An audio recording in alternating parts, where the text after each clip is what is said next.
Today we're checking out a speedrun for a game I picked up for $7 on Steam. We're going to discuss the mechanics, routing, and community for the speedrun, as well as check out my personal progress and see if I can't snag myself a top 3 spot. So if you're looking for a new speed game or you just like learning about speedruns, don't hit subscribe because I don't have any other videos like this. Or subscribe to let me know I should make more. Anyway, Kidz 64, oops, not that one.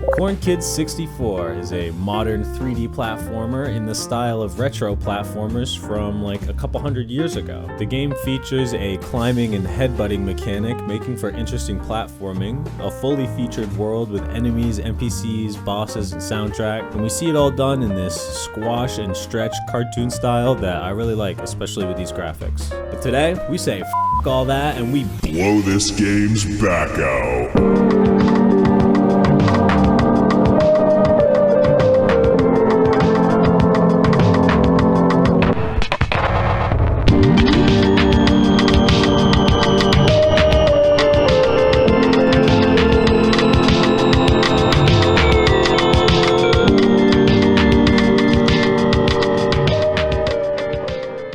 So there's 2 main movement mechanics in this run, which I have poorly named for convenience's sake.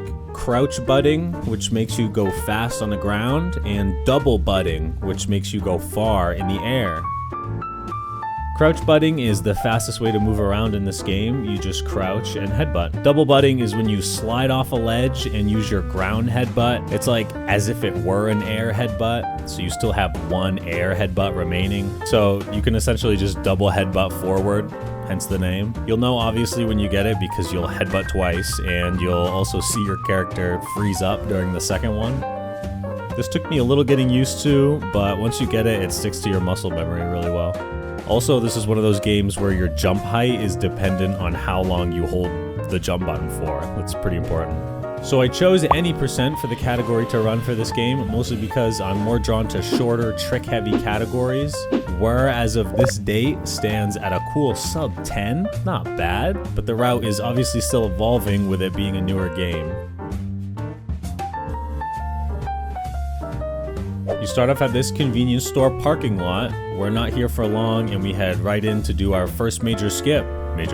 After talking to Alexis, I think her name is, we immediately start crouch butting, do a swim in air to skip this entire area. This trick is actually free, by the way. You just have to make sure you hit this little section of water here, swim up to the door, and that's it for our first split.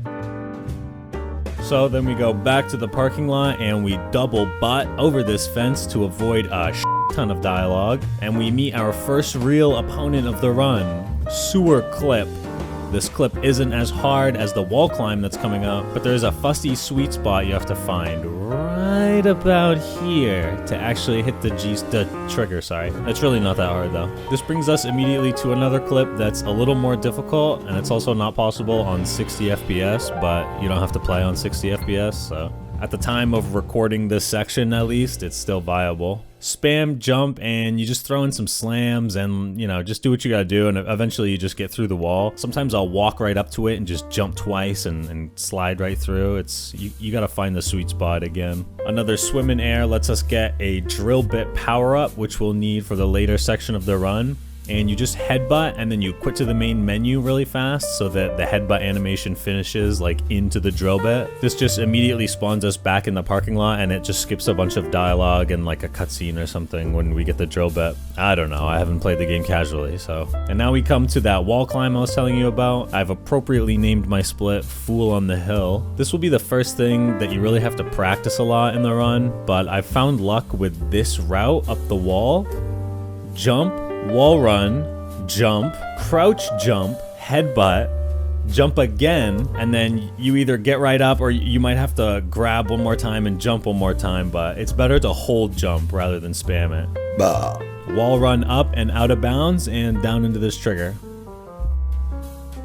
The tower in all its glory and frustration lies ahead of us, and some mildly tricky platforming separates you from the back half of this run. Make sure you don't jump as soon as this block turns, because you'll just go not where you want to at all.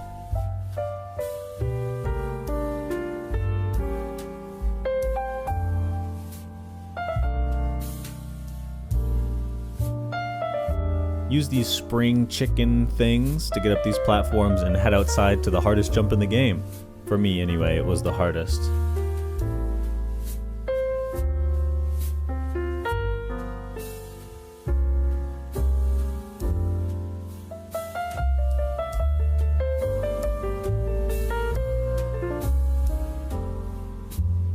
You really want to get your second jump right about around here, even a little more to the right if you can, but you must be at least this tall to ride.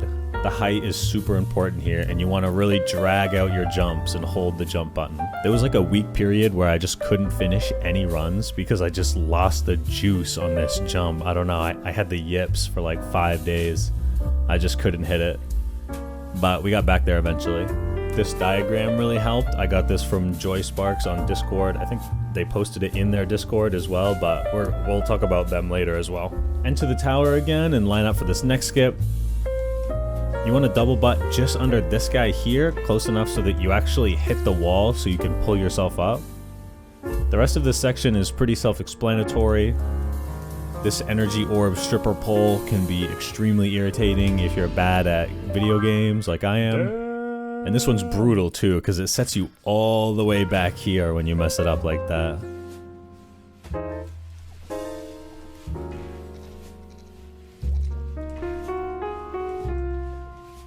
And here's where that drill bit comes into play that we got earlier in the run.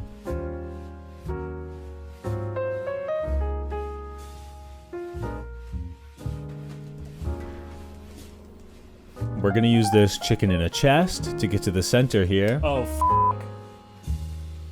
Drill your way up. Hit all 4 cubes with chickens. You can hit these 2 from this platform up here, but you really gotta practice the aim a lot. And this one in the back is super annoying, dude. I miss it all the time.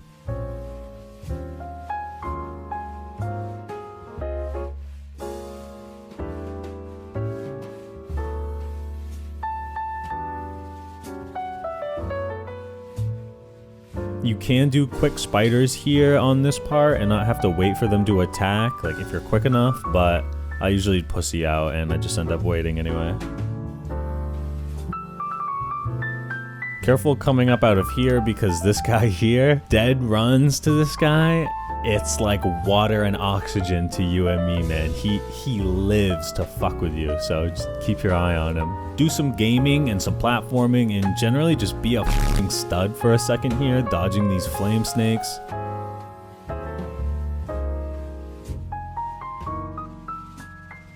Get on the very edge here to get up to the ship, and there's a skip here to stay on the ship and actually ride it up during this cutscene. You have to slam like just next to the button and then pop into it. It's kind of awkward, and sometimes you can half get it, but when you get that, you don't have to do any of this bullshit, getting the chicken and then jumping up here and whatever.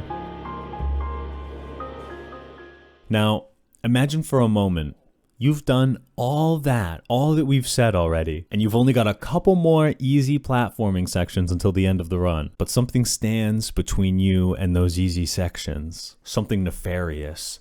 Something stinky. And now imagine for a moment that it chases you, and as it does, it makes this noise, slowly getting closer and closer to you.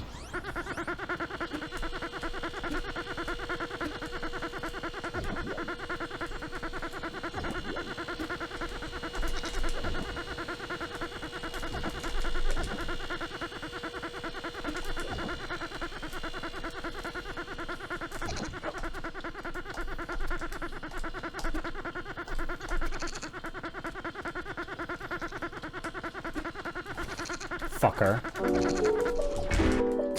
Isn't that just the worst? What an irritating noise to hear, especially when you get your run ruined. After Squeaky Sock, you do some fairly easy platforming. Granted, it feels a little more difficult when you're on pace. And then one last huge, big, giant jump right at the end here. And yes, I have missed this before by like pixels, dude. It's devastating. You talk to your goat friend here and you fade to black, and that's the run. Corn Kidz has 4 main categories: any percent, no major glitches, 110%, and the last category is level 5, which currently has no runs in it.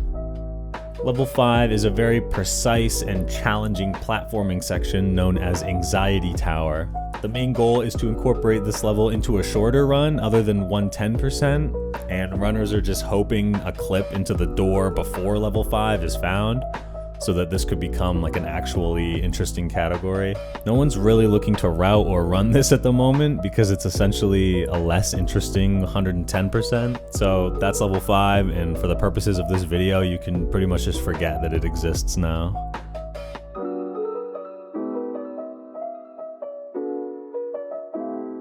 I was excited to find this speed game because I'm a big fan of shorter, trick-heavy categories, like I said earlier. And I mean, this game's nothing crazy, but the platforming in general and the skips that do exist here can be pretty tricky, especially that stupid. Now, we start off our corny adventure with a cool 2911, sub 30 right off the rip. I may have done one before this, but I was pausing the timer and whatnot and still learning. So for our first real run, this was not that bad. I'm also just noticing now while writing the script that I left almost an entire extra run in the video I submitted, which is just so annoying of me. And I don't know how I didn't notice. The video is literally an extra 20 minutes long for some reason. So sorry to the mods about that one. So yeah, the first run went okay. The biggest time sinks were tree clip. Let's see, I missed the second fence jump. Had to go through this dialogue before the wall skip, which I actually barely wasted any time on in my first run, so that was pretty sick.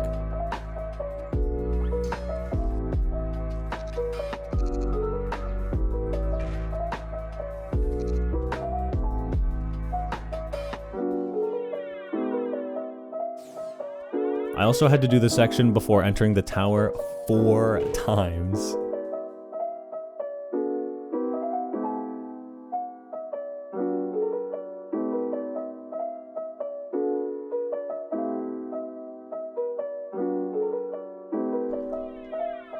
But I got the yip jump first try in my first run, dude. I can't believe that, considering the drought I had with this trick later on. Oh my god. But really, once you get it down, it's not that bad. Our main time waster came right after this. We spent a full 1.5 minutes on vending machine skip, which we get way better at over time.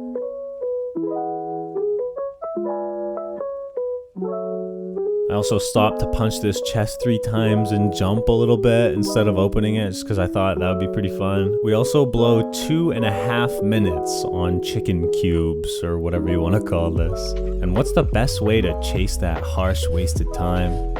With some cool, refreshing wasted time. We do spiders about 4 to 6 times. I don't know, it hurts too much to watch, dude. I don't want to relive it. I mean, imagine messing up on your first run.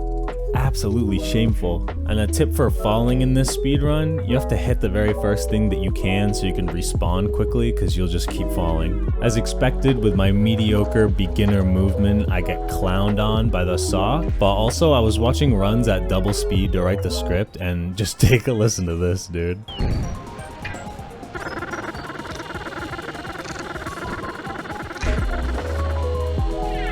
We nail it on the 3rd try, and then we fumble around the last section awkwardly for a few minutes. This one hurt especially.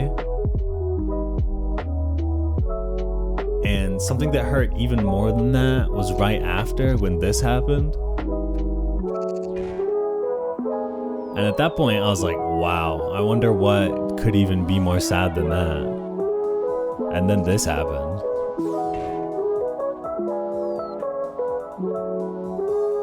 And so after that, I was like, oh, I should try making the camera like the worst backwards ass horrible angle ever, and like maybe that will help. And it didn't. Can you believe that? That didn't help either.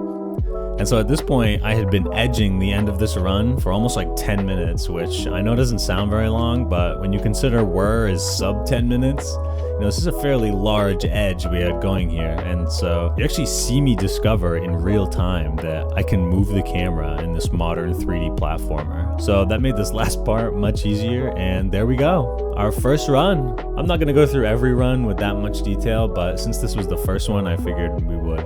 Our next run shaved 10 whole minutes off our PB, but apparently I did another run in between these and got like a 20:01. I don't remember, but I think maybe I wasn't recording or something. But this one ends up being an 1810 anyway, so it doesn't even matter. We got tree clip much faster this time around. Didn't trigger the dialogue.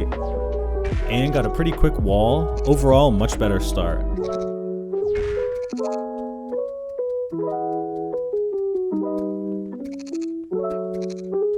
We also nail the pre-tower section on the first go. We get yip jump after 2.5 attempts. Thankfully, we didn't have to go back to the checkpoint when we fell here. Vending machine skip, second try. By the time we get through these next couple sections, we're almost 3 minutes ahead coming out to the spiders. Squeaky Sock gave us some trouble, but not too much, and we secured the PB with some absolutely stunning endgame platforming. Then I got a 1725 by playing probably the worst first half ever played in this game ever.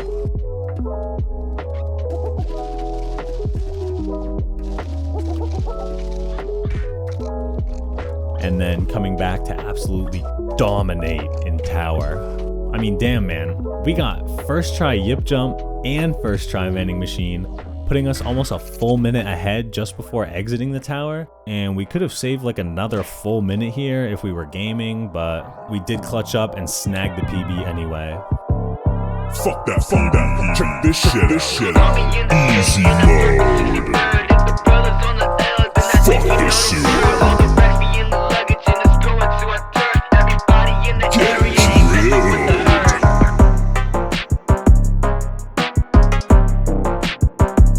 Sensational. Light work. Please, sir, you're playing me too fast. Too bad. Get ran through. That's a fat PB.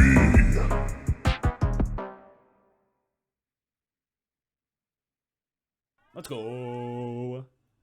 There you have it, guys. I managed to snag third place with a 12-13, and if I'm being honest, I really could beat this time, and I think I'll try a bit, but for the sake of not sitting on this video for months, I'm gonna call that pretty good. The community for this speedrun is definitely small. I mean, it's an indie game, and it pretty much just came out at the time of making this video anyway, but I have seen multiple new people join the Discord server and express interest in the run, like just since I've joined. The main runner and clean sweep holder of this game is JOYSPARX. I'll have their links down in the description. They've been awesome and wonderful and kind and helping me learn the run and answering any questions I might have. Late fierce, late fierce, late fierce, late fierce, late fierce. That's honestly about it for the community section, guys. I mean, there's only about 20 people total in Joy's speedrunning Discord, which is specifically for Corn Kids running. So I love games with small communities like this, and I do hope more people find this game because I genuinely enjoyed my time running it. I'll have the link to the Discord down in the description. $7 is not, I had a lot of fun for $7 with this speedrun. Highly recommend, join the Discord. But anyway, overall, I'm giving Corn Kids 64 any percent a 6.5 out of 10, which isn't bad at all. It's not too challenging, but challenging enough to keep you progressing and getting better. The art style is amazing, the music is amazing, great community. Definitely recommend running this if you guys want a short run that's accessible and easy to pick up. Cool, that's it for me, guys. Let me know what you think of this video format in the comments below, and I hope you have a fantastic time playing whatever game you're playing right now. See ya!